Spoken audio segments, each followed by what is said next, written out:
church person. Put your hands together. DJ Tamo. Ndakatengwa neropa raJesu,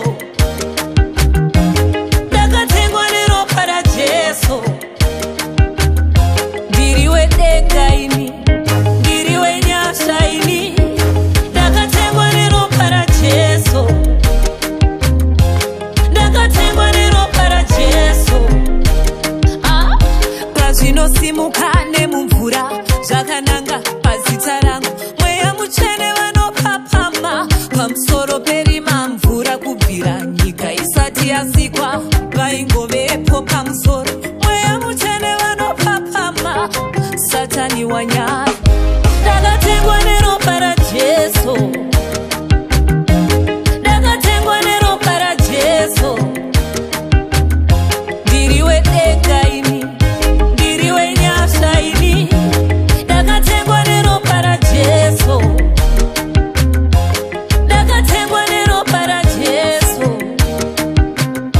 Pazvinodzungaira nemumhepo zvakananga papfuma yangu, mweya mutsvene vanodzora nezvakadyiwa nemhashu kubvira nyika isati yasikwa vaingovepo pamusoro. Mweya mutsvene vanopindira Satani wanyara. Ndakatengwa neropa raJesu, ndakatengwa neropa raJesu. Ndiriwe denga ini, ndiriwe nyasha ini.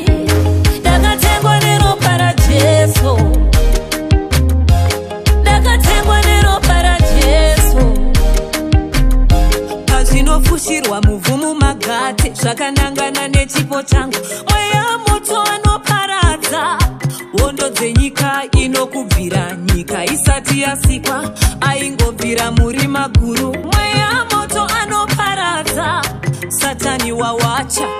Ndakatengwa neropa raJesu, ndakatengwa neropa raJesu.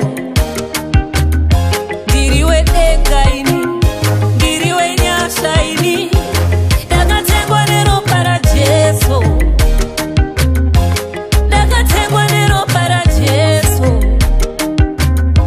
When they call my name on altars, before the pagan gods, the Holy Spirit shall float above it, just like in the beginning, hovering over the waters, hovering over the dark.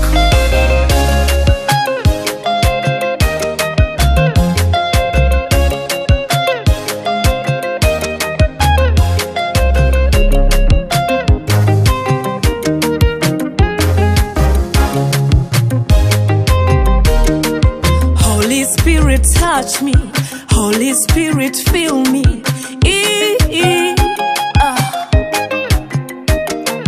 Slay me down till I don't know my name. Lift me up till I'm over the blues.